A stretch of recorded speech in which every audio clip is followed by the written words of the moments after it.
Yver, thank you very much for joining the scene. Thank you. You are the co-founder, the green coffee buyer, and the head roaster here at Chromatic. Yep, that's right. Tell us where the idea came for you and your partner for Chromatic. The moment I moved down to San Jose in 2009, I just fell in love with it, and I wanted to do something that nourished me and the community that we live in.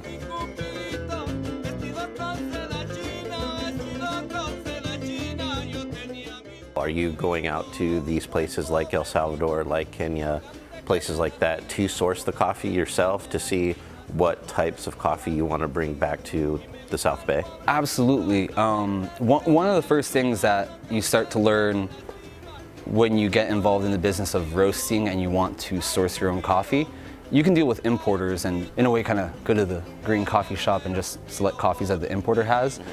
Or you can go a little bit deeper and have more of a connection with who that producer is, or you can go searching for them as well. And those are always the more difficult ones. What trends are you seeing right now in the coffee industry? The purchasing practices. How a lot of us do the purchasing is we want to know the producers, we want to know the people, and we want to put a face behind the coffee. We want you to know that this is an agricultural product that we care about very deeply.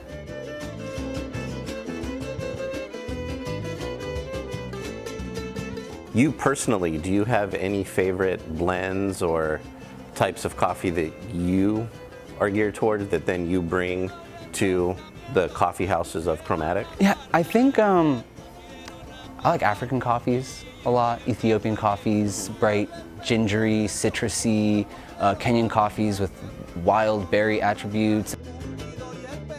Are you seeing that with the consumers as well, liking the floral, the more, chocolatey notes of the coffee rather than something that's like overly strong, I guess? It seems like a lot of people, especially your 30-some-odd-year-old or younger, more brightness in the coffee, less overpowering roast note. Not that I have any huge objections against a well-developed, like slightly darker roast that has good sweetness and good body.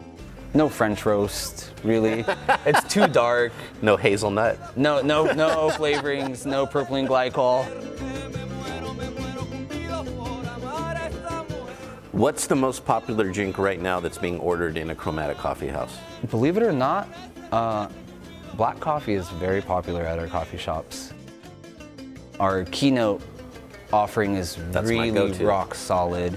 It's Brazil. It's got that nice depth, chocolate, kind of nutty, not too wild. So it's a good intro, but it has a lot more to offer than just, Folgers.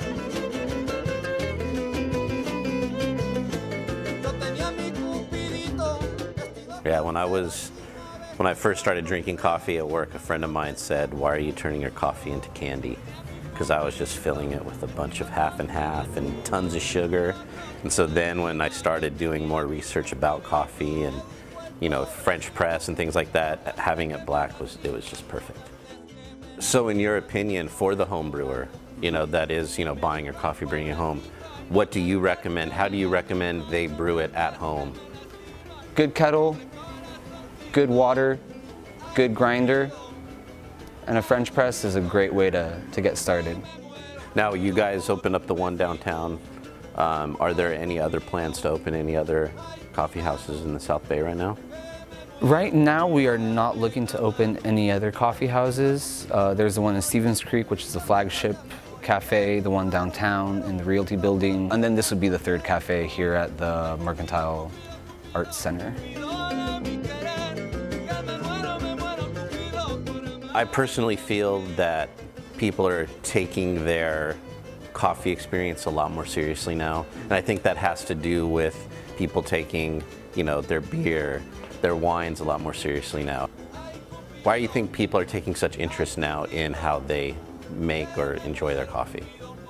If coffee is that thing that you do every day, for a lot of people it's that ritual of waking up, of kind of feeling a little groggy, preparing this little ritual, and then enjoying the result of it.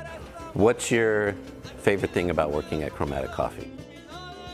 just to be able to connect and see the people who we're sharing with, and bring the stories of the producers who I'm dealing with. That these are real people. This is a lot of effort to get these little green beans. You have no idea how hard it is to get some of this stuff out of those countries. Well, I got to say, you know, the almost 6 years you guys have been here and what you guys have done for the South Bay, I think is just fantastic. So I want to thank you very much, Yver, for joining the scene, my friend. Thank you. Very much. Appreciate it. And thank you. Yver with Chromatic Coffee on the scene, everybody.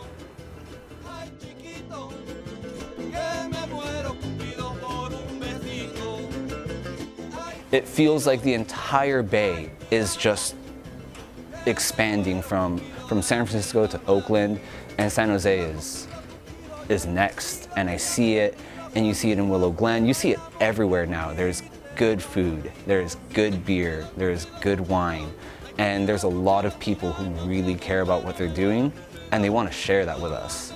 And I think that's absolutely wonderful.